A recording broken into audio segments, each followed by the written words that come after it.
인터넷을 찾아서 오래전 이야기를 다시 찾아냈습니다. 2004년 8월 3일 사건입니다.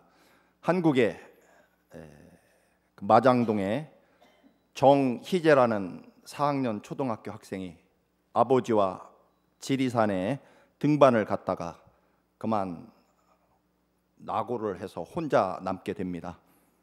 그 험하고 깊은 지리산에서 혼자 길을 잃고 사흘간 헤매고 다니게 됩니다.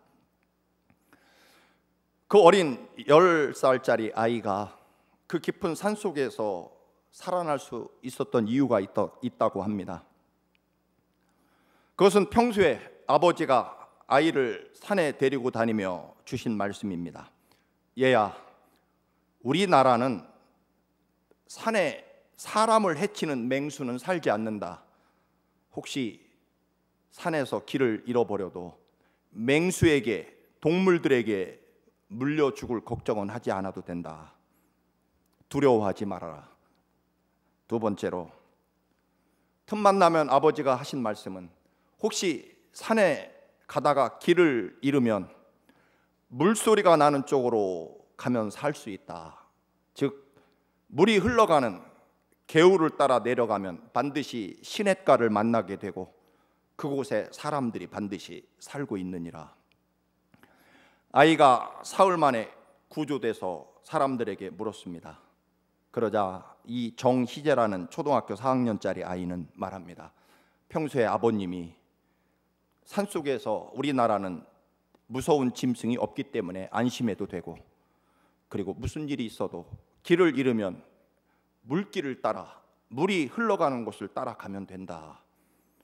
그 말에 따라서 아이가 산속에서 사흘 동안 약 2km 이상의 산길을 헤매고 결국 구조됐다는 그런 이야기입니다.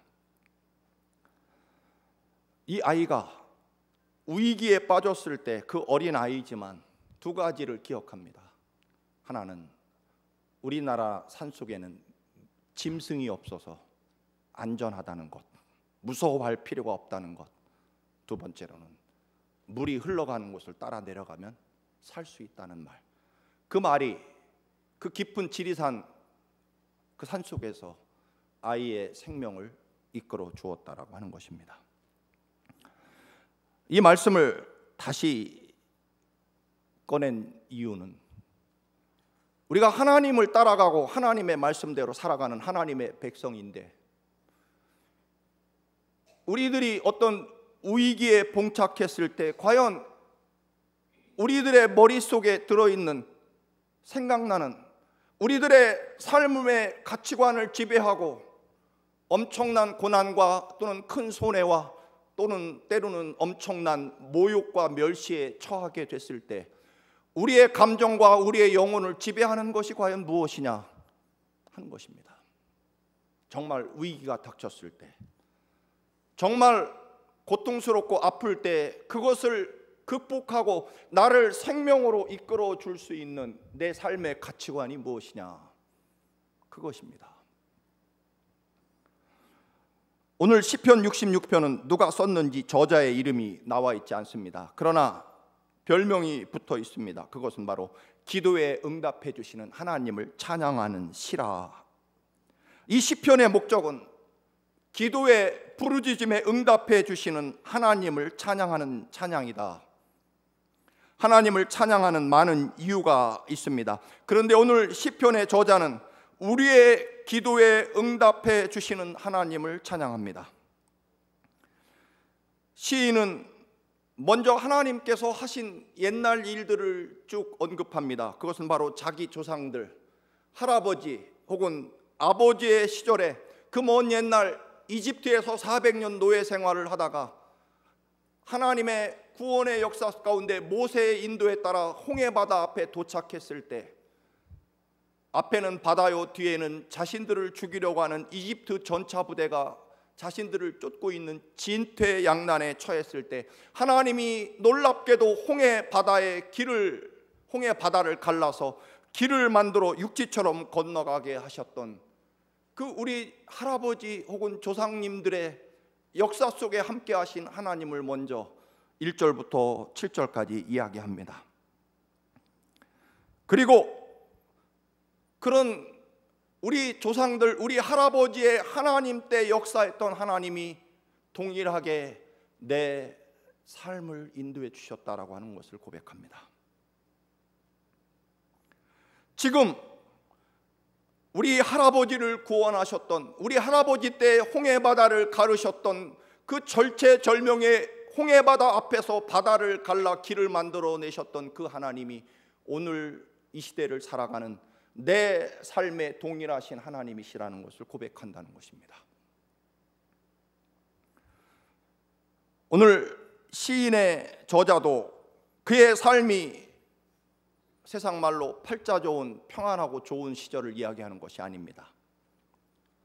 9절에 오늘 본문의 9절을 보면 그는 하나님은 우리 영혼을 살려두셨습니다. 즉 죽지 않게 지켜주셨다. 우리의 실족함을 허락하지 않으셨다. 우리가 넘어지도록 우리를 그냥 두지 않고 꼭 붙잡아 주셨다. 10절 하나님께서 우리를 시험하시되 단련하시기를 은을 단련함같이 하셨다. 여러분 여러 번 말씀을 드렸습니다만 광산에서 금이나 은을 캐낼 때 금덩어리를 캐내는 게 절대로 아닙니다. 여러분 예를 들면 이만한 컵에 금덩어리를 만들어내려면 우리 교회보다 더 큰 광산에서 캐낸 돌덩어리들을 녹이고 걸러내고 또 녹이고 걸러내서 나중에 100%는 불가능하지만 99.99%의 순금을 걸러내고 녹이고 또 걸러내고 또 녹여서 찌꺼기를 걸러내고 순금을 만들어내는 과정을 거친다는 것입니다. 흔히 노다지, 금광을 발견해내면 그 캐내는 돌 속에 금은 약 3% 미만이라고 합니다. 엄청난 돌덩어리들을 갖다가 녹여서 위에 떠오르는 찌꺼기를 걷어내고 또 굳혔다가 또 녹여서 또 찌꺼기를 걸러내고 마치 우리가 사골, 뼈국을 끓일 때 처음에 끓여서 기름을 걷어내고 또 끓여서 또 걷어내고 그런 일을 반복해서 뽀얀 사골 국물을 만들어내는 것과 같습니다. 오늘 시인은 그렇게 은을 만들어내듯이 우리를 단련시키고 녹이고 또 녹이고 하셔서 우리를 용광로 속에 집어넣어서 불순물을 자꾸만 제거하고 오늘 은을 만들어내듯이 그렇게 나를 만들어 주셨다. 수많은 고난과 시련을 이야기합니다. 뿐만 아니라 우리를 끌어내어 그물에 걸리게도 하셨다. 다른 사람이 파는 올무에 걸리게만 함정에 빠지게 했다. 다른 표현으로 원래 본문에는 감옥에 갇히게 됐다. 억울한 누명에 그물에 함정에 빠져서 감옥에 가기도 했다. 그리고 그 무거운 어려운 짐을 허리에 매달아 놓으셨다. 돌덩어리를 그 무거운 짐을 내 허리에 매달아 놓으셨다. 그러나 또 많은 사람들이 12절에 보면 우리 머리를 타고 가게 하셨다. 즉 우리 머리를 짓밟고 우리가 다른 사람에게 밟혔다 그런 이야기일 것입니다. 그러나 이런 물과 불을 통과했더니 우리를 끌어내셔서 풍부한 곳에 풍성한 곳에 우리를 결국 인도해 주셨다. 이것을 찬양하고 하나님을 두려워하는 너희들아 다 와서 들으라. 하나님이 내 영혼을 위해 하신 일들을 내가 선포하겠다.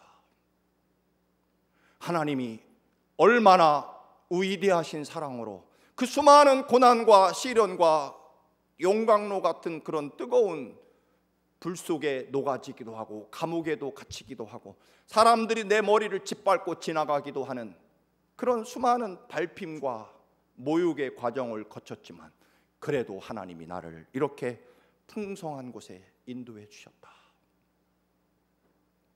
로마서의 말씀에 의하면 합력하여 오늘 이렇게 선을 이루어내셨다. 그 하나님을 찬양한다는 것입니다. 그리고 그렇게 역사하신 하나님을 와서 들으라는 것입니다. 여러분, 하나님이 여러분과 함께 하신 것을 여러분들이 선포하시고 사람들이 들을 수 있기를 주님의 이름으로 축원합니다. 그런 간증이 우리들의 삶에 뜨거워야 된다 하는 것입니다. 여러분, 여러분이 배웠고 지금까지 경험한 하나님은 어떤 하나님이십니까? 우리가 배워왔고 그리고 우리가 경험해왔던 하나님, 그리고 이제 사람들에게 여러분, 내게 와서 들으십시오. 하나님은 이렇게 위대하신 살아계신 하나님입니다. 그렇게 여러분이 선포하고 계시냐 하는 것입니다. 우리의 삶의 과정은 사실은 평탄하지 않습니다. 이집트에서 노예 생활하던 조상들을 홍해 바다에 가로막히자 하나님은 홍해 바다를 가르시고 육지처럼 건너가게 해 주셨습니다. 그렇다면 우리도 진퇴양난, 어디로도 길이 보이지 않을 때 그 옛날 우리 할아버지들에게 역사하셨던 하나님이 오늘 내 하나님이 되신다면 저 초등학교 아이처럼 그 어두컴컴한 산골짜기 외로운 그 공포의 자리에서 내 삶을 인도하고 나를 이끌 하나님의 살아계신 생명의 말씀이 생각나고 나를 지배해야 된다 하는 것입니다. 그게 하나님의 백성의 살아있습니다. 그리고 그것이 살아있는 믿음이다라고 하는 것입니다. 다니엘서 3장, 다니엘의 3명의 친구 사드락, 메삭, 아벳느고가 느부갓네살 왕이 세운 우상에게 절하지 않겠다고 맹세합니다. 그래서 배신감을 느낀 느부갓네살 왕이 7배나 뜨거운 용광로를 준비하고 이 3사람을 집어 던지려고 합니다. 그러나 느부갓네살 왕이 이 3사람을 얼마나 아꼈습니까? 이스라엘의 노예로 끌고 와서 그들을 먹이고 입혀서 최고의 교육을 시켜서 장관의 자리에 앉게 해 주었습니다. 전쟁 포로 노예로 끌려온 노예들을 말이죠. 이 3사람이 느부갓네살 왕에게 입은 은혜는 이루 말할 수 없는 것이었습니다. 왕의 형상을 만들어 놓고 절 한번 해달라고 하는데 가장 은혜를 많이 받은 이 3사람이 거부를 하는 거죠. 느부갓네살 왕의 체면이 말이 아니고 속상하기가 이를 데 없습니다. 너희들이 어떻게 나한테 이럴 수 있느냐? 너희들은 원래 노예 출신 아니냐? 한번 내게 절 한번 해달라고 하는데 그것도 못 해주느냐? 뭐 그런 마음이 있었을 것입니다. 그러나 느부갓네살 왕이 너무나 이들을 아꼈기 때문에 한 번 더 기회를 줍니다. 한 번만 절을 하면 너희들을 살려주겠다. 그리고 보다시피 이 뜨거운, 그것도 7배나 뜨거운 이 용광로 불 속에서 너희들을 구해낼 신은 없다. 그러자 아마 저는 이 3 친구의 고백이 성경에서 가장 위대하고 아름다운 신앙 고백이라고 생각합니다. 왕이여, 우리가 믿는 하나님은 우리를 저 용광로 속에 충분히 건져내실 능력의 하나님이십니다. 우리는 그것을 믿습니다. 그러나 그리 아니하실지라도, 즉 우리가 용광로에 녹아 없어질지라도 왕이 만든 우상에게 절할 수는 없습니다. 기적이 일어나든 기적이 일어나지 않든 간에 그들의 마음은 이미 정해져 있다라고 하는 것입니다. 하나님이 우리를 용광로 속에 살려줄 것을 믿어서 왕의 우상에게 절하지 않는 것이 아니라는 것입니다. 우리가 저 용광로 속에 녹아 없어질지라도 하나님을 향한 우리들의 마음과 사랑은 변함없습니다. 그렇게 하시지 않을지라도 우리가 원하고 바라고 우리가 살기를 원하는 그러한 우리들의 소망대로 이루어지지 않을지라도 상관없습니다. 우리들의 마음은 이미 하나님께 어떤 상황과 어떤 조건에, 그리고 용광로 속에서 우리를 건져주지 않고 우리가 용광로 속에 녹아 없어질지라도, 그리 아니하실지라도 우상에게 절할 수는 없습니다. 그 이유가 무엇일까요? 저는 지금까지 하나님이 우리에게 주신 사랑만으로도 지금 녹아 없어져도 충분합니다. 그런 고백이라고 생각합니다. 원래 나라가 망하고 노예로 끌려와 비참하게 노예로 평생을 마쳐야 될 그들을 하나님이 여기까지 우리를, 바벨로니아의 장관까지 우리를 이끌어 주신 그 하나님의 은혜는, 물론 느부갓네살 왕의 은혜로 인간적으로 보면 그렇지만 우리는 살아계신 하나님이 우리를 여기까지 사랑해 주셨고 모든 영화를 누릴 만큼 누리게 해주신, 여기까지 하나님이 주신 은혜와 사랑으로도 저는 충분합니다. 녹아 없어져도 지금까지 주신 은혜만으로도 감당할 길이 없으니 상관없습니다. 지금까지 돌보아 주신 사랑, 하나님이 우주 만물을 창조하시고 우리를 살리시려고, 우리를 구원하시려고, 우리를 용서하시려고 하나밖에 없는 아들 예수 그리스도를 십자가에 우리 대신 죽이시고 그 피를 쏟으며 생명과 피로써 우리를 살려내시고 우리가 오늘 이렇게 하나님 앞에 서 있습니다. 여기까지 사랑만 해도 하나님 충분합니다. 저를 위해서 주님이 십자가에 피 흘려 죽으시다니요. 주님이 죽으시고 우리를 살려내시고 뿐만 아니라 우리는 지금 죽어도 영원한 하나님 나라, 다시는 죽지 아니하고 거룩한 하나님의 나라의 영생을 소유하게 해주셨습니다. 그래서 지금 죽어도 우리는 끝나는 것이 아니라 영원한 하나님 나라에 살게 됐기 때문에 하나님 상관없습니다. 하나님이 지금까지 우리에게 주신 사랑만 해도, 아버지께서 아들을 죽이며 우리를 살려주신 그 은혜만 해도 충분합니다. 그 사랑이 너무 크기 때문에 기적이 일어나든 기적이 일어나지 않든, 제가 원하는 대로 되든 원하지 않는 대로 되든 상관없습니다. 여기까지, 지금까지 사랑해 주신 주님의 사랑이면 충분합니다. 여러분, 이 정도로 위대한 신앙이면 얘기가 어떻게 전개해야 될까요? 그래, 너처럼 위대한 신앙을 고백하다니 너는 이제 용광로 속에 들어가지 않게 해주겠다. 그래야 이 얘기가 더 멋있게 전개가 될 텐데, 그런 위대한 신앙 고백에도 불구하고 그들은 7배나 뜨거운 분노와 배신감에 치를 떠는 느부갓네살 왕이 풀무불을 7배나 뜨겁게 해서 새 친구를 집어 던지는 군인들이 타 죽을 정도로 분노로 뜨거운 그 용광로 속에 새 친구는 속절없이 던져지게 됩니다.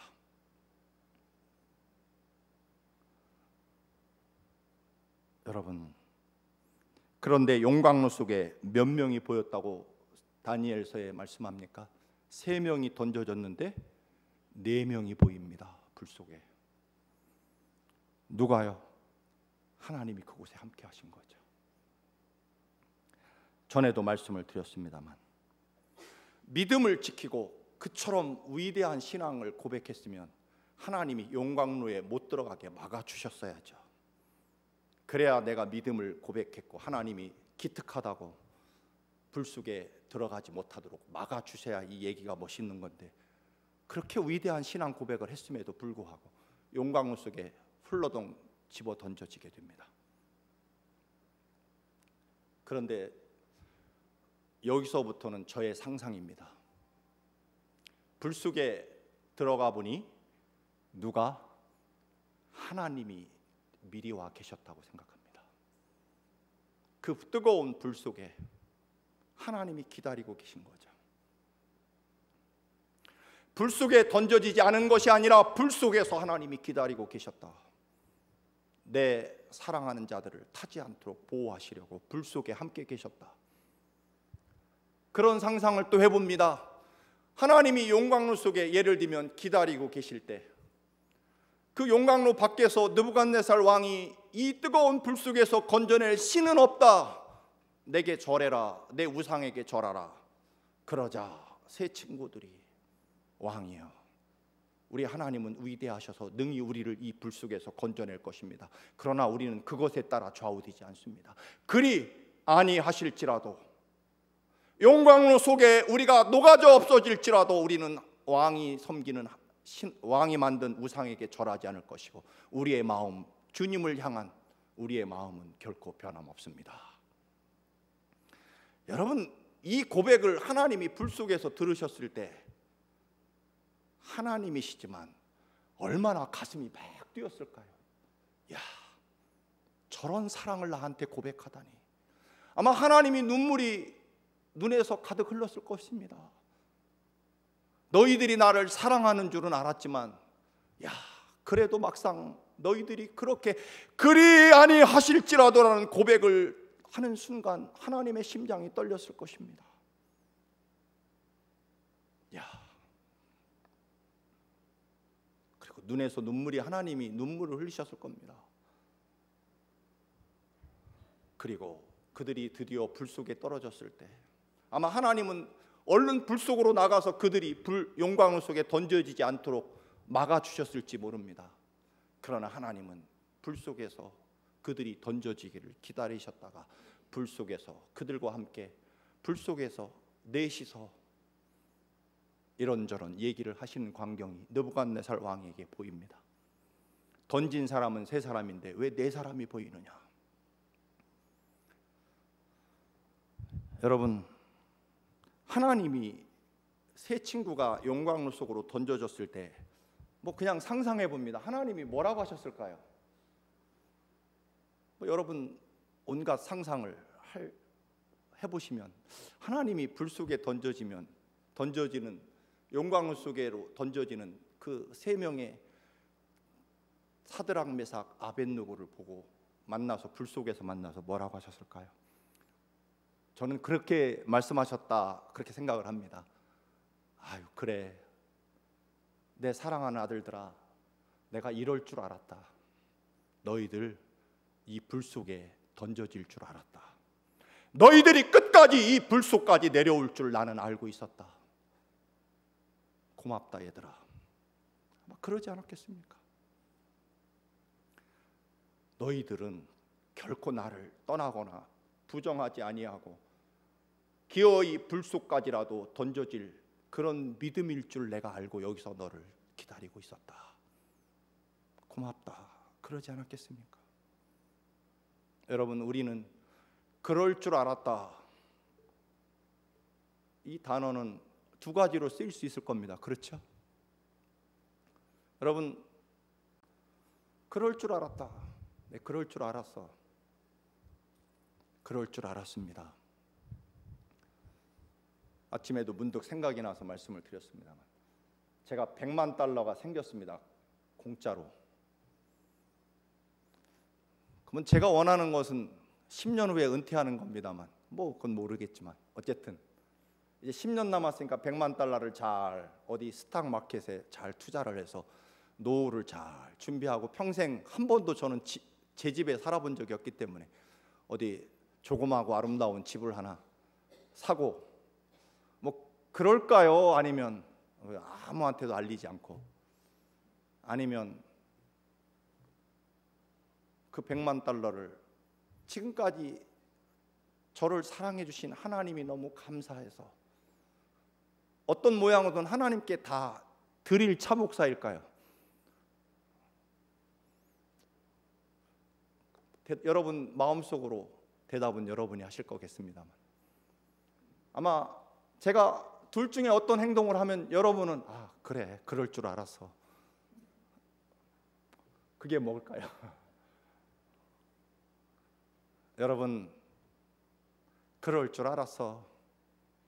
하나님은요, 다니엘과 세 친구들에게 불 속에서 기다리고 계시다가, 얘들아, 나는 너희들이 여기까지 올 줄 알았어. 살자고 왕 앞에서, 왕이여 기회를 주셔서 감사합니다 하고 죽기 싫어서 엎드려 절할 줄 알았어. 그럴 수 있겠고요.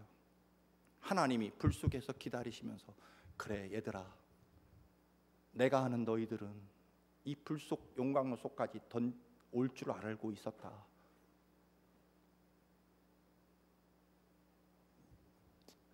여러분, 어떤 일이 부닥치면 그럴 줄 알았어. 그럴 줄 알았어가요. 그래요, 권사님. 그동안 듣고 배운 살아계신 하나님의 말씀대로 권사님이 그 모든 것들을 이겨내실 줄 알았습니다. 그럴 수 있겠고요. 아유, 그 정도면 그 권사님은 그 시험 못 이겨내. 그럴 줄 알았지. 뭐 그럴 수 있겠죠. 어떤 분이 큰 상처를 받았습니다. 틀림없이 상처를 받았겠다. 전화를 해서 아유, 권사님 상처받지 마십시오. 아유, 아닙니다, 목사님. 제가요, 그렇잖아도요, 그걸로 인해서 많은 깨달음을 받았습니다. 걱정하지 마십시오. 죄송합니다. 이 말을 들으면요, 목사지만 제가 눈물이 왈칵 쏟아집니다.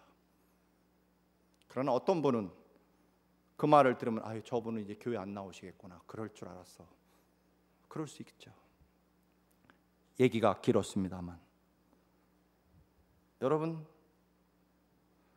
오늘 본문의 시편의 기자처럼 다니엘의 세 친구처럼 내가 불 속을 통과하지만 불 속에서, 불의 입구에서 끝난 것이 아니라 불 속을 통과했다는 것입니다. 물 앞에서 끝난 것이 아니라 물 가운데로 걸어가게 됐다라고 하는 것입니다. 그 하나님을 찬양하는 거죠. 네 믿음이 어디 있느냐? 풍랑이 몰아치는 갈릴리 호수에서 선생님 어디 갔다 이제 오십니까? 우리는 죽게 생겼습니다. 주무시는 주님을 깨워서 선생님 우리가 죽는데 가만히 주무시고만 계십니까? 그때 주님이 말씀하시죠. 네 믿음이 도대체 어디가 있느냐? 여러분, 아마 다니엘의 이야기 혹은 요셉의 이야기, 요셉이 형들에 의해서 억울하게 노예로 팔려갔습니다. 노예로 팔려간 것은 아무것도 아닙니다. 살만해지니까 주인 여자의 유혹을 하나님의 말씀 때문에 거절하죠. 오히려 강간범으로 노예, 이방 노예 출신 주제에 감히 마님을 겁탈하려고 했다는 무서운 죄목으로 감옥에 갇히게 되죠. 그물에 걸리게 됩니다. 그러나 요셉은 분명히 말합니다. 내가 죽음의 자리로 점점 떨어진 것이 아니라 황제의 자리까지 가까이 점점 가게, 가나안에서 보디발 장군의 집으로, 보디발 장군의 집에서 황제가 사는 황제 왕궁 감옥까지 나는 점점 하나님의 보내심에 따라 황제의 곁으로 점점 가까이 간 것뿐입니다. 비록 방법이 사형수라는, 죄수라는 죄목을 쓰고 갔지만, 그런 옷을 입고 갔지만 상관없습니다. 왜냐하면 하나님이 하나님의 역사를 이루시는 방법이기 때문에 그렇습니다. 나는 절대로 팔려간 것이 아니라 하나님이 보내셨습니다. 점점 총리의 자리로, 이집트 총리의 자리로 점점 옮겨간 것입니다라고 고백합니다.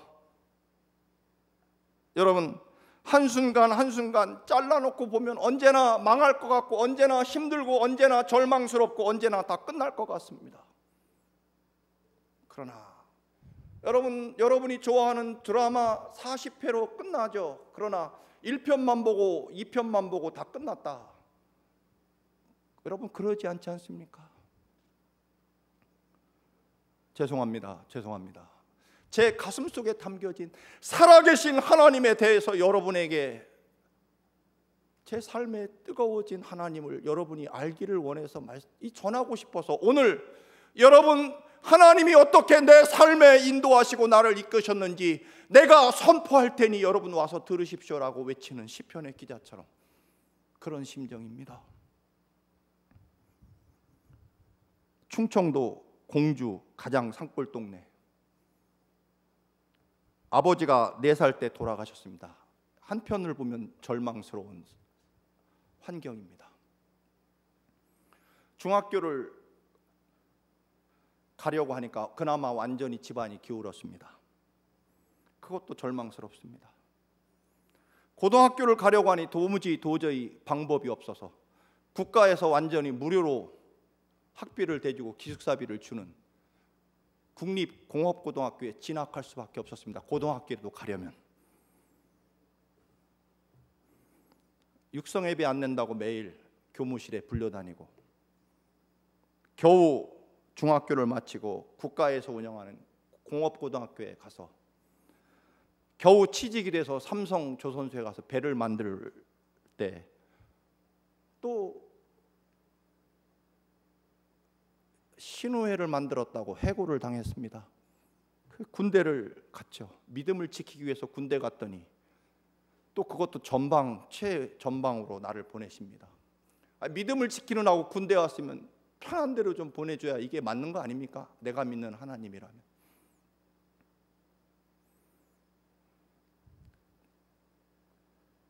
그런데 군대에 가서 또 그 믿음을 지키느라고 군대 갔는데 또 다른 사병이 쏜 총에 제 팔이 관통상을 당하고 병원에 또 입원을 하게 되고, 팔이 이제 갔더니 군의관이 이 왼쪽 팔을 잘라야 될지 모른다고 하는 청천벽력 같은 소리를 들었습니다.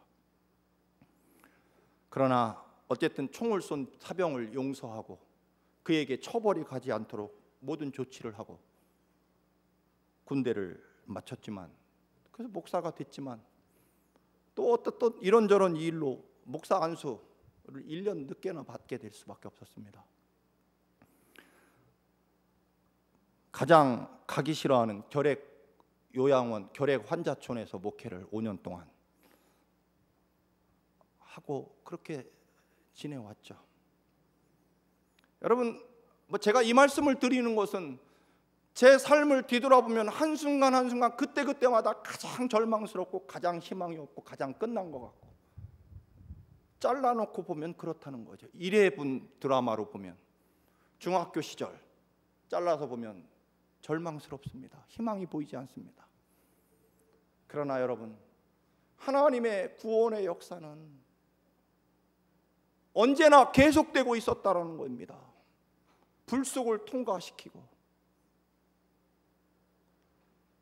다니엘의 세 친구가 불속에 던져졌을 때 하나님이 거기가 기다리시며 얘들아 너희들 올 줄 알았다, 고맙다.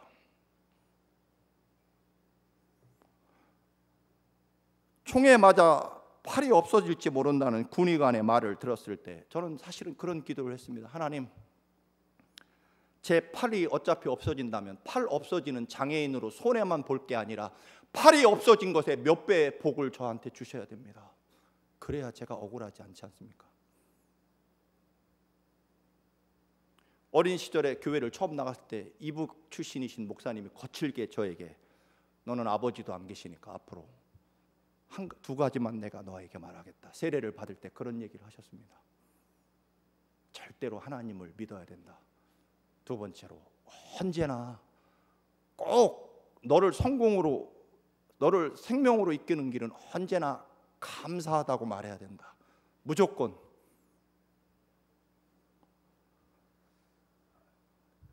제 얘기를 해서 죄송합니다. 살아계신 하나님, 풀무불 속에 그 뜨거운 7배나 뜨거운 그 풀무불보다 더 뜨거운 것이 하나님의 사랑이셨습니다. 그리고 그 풀무불 7배보다 더 뜨거웠던 것이 사드락, 메삭, 아벳느고의 믿음이었습니다. 그래서 통과하는 거죠. 여러분, 다니엘의 하나님이 지금 우리가 믿는 하나님과 다릅니까? 그럼 큰일입니다. 요셉이 믿었던 하나님과 여러분의 하나님이 지금 다른 하나님이십니까? 그러면 큰일이죠.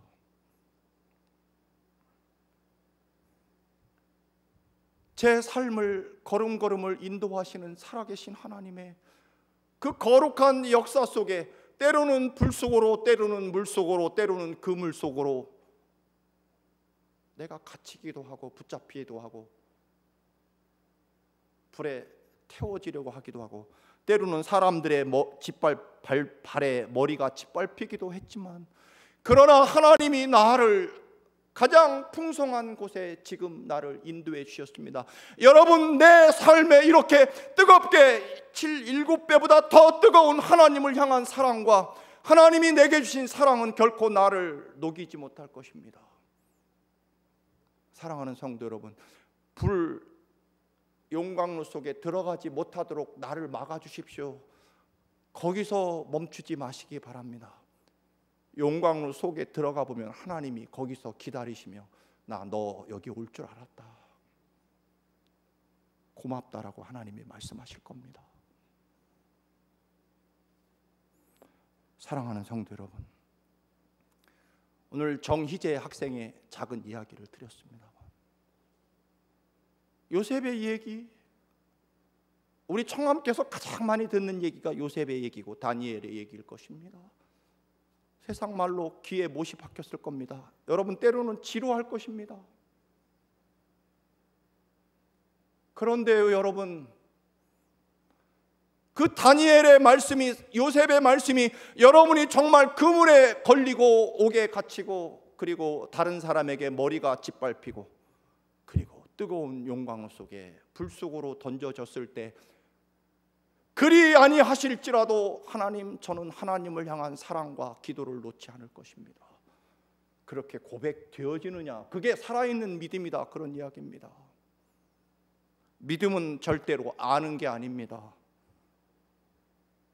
믿음에 있어서 안다는 것은요, 사실 그렇게 중요한 일이 절대 아닙니다. 여러분, 어제 밥 먹었다고, 어제 최고의 만찬을 먹었다고 오늘 배가 고프지 않은 것 절대로 아닙니다.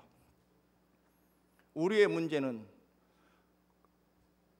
홍해 바다를 건너가게 하셨던 하나님의 역사와 다니엘의 그 신앙, 그 친구들의 믿음, 그리고 요셉의 그 끊임없는 하나님을 향한 믿음이 알기만 하는 것으로 끝나는 일이 아니다, 그런 이야기입니다. 불 속에라도 들어가서 그 7배보다 더 뜨거운 70배의 하나님을 향한 믿음을 가지고 있느냐, 그게 살아있는 믿음입니다. 우리는 종종 행사를 많이 하면 믿음이 좋아지는 것처럼 생각합니다만, 그것은 절대로 착각입니다. 아닙니다. 어제 최고의 만찬을 먹었다고 오늘 배가 고프지 않은 것 아닌 것처럼, 여러분, 우리가 매일, 우리의 문제는요, 옛날에 내가 이런 뜨거운 믿음과 하나님을 향한 이런 열정이 있었고 성경을 수십 번 읽었다라고 하는 그게 문제다라고 하는 것입니다. 사실 그것은요, 오늘과 아무런 상관이 없습니다. 오늘 살아계신 하나님의 말씀이, 그리고 주님을 향한 뜨거운 기도가 오늘 내 삶을 지배해야 된다는 것입니다. 매일매일 새로워져야 된다는 것입니다. 여러분, 그래서 매일매일 새벽에 나와서 할 수만 있으면, 아니면 일주일에 한번 토요일만이라도 나오셔서 기도해야 됩니다. 옛날 믿음 아무 소용없습니다. 아는 믿음, 그것도 소용없는 일입니다. 불 속에 던져졌을 때 그 말씀이, 그 기도가 7배로, 아니 70배로 뜨거워져야 된다, 그래야 믿음이다, 그런 이야기입니다. 우리는 지난날의 수많은 지식과 사건들 가지고 오늘 이 시대를 살아갈 수 없습니다. 그것은 아주 심각한 문제를 일으킨다 하는 것입니다. 죽을 병이 나았다고 해도 그 기적이 평생토록 하나님만 믿게 하는 의지의 능력이 될 수 없다라고 하는 것입니다. 아예 죽었다가 살아났다고 할지라도 죽었다 살아난 일과 오늘 하나님과의 뜨거운 믿음과 기도와 말씀에 대한 믿음이 아무 상관없을 수 있다라고 하는 것입니다. 왜냐하면 홍해 바다를 육지처럼 건넌 모든 이스라엘 사람, 매일매일 하나님이 내려주신 만나와 바위를 뚫고 품어낸 하나님이 공급해 주신 생수를 마신 사람이 다 가나안 땅에 들어가지 못하고 광야에 엎드러지고 말았습니다.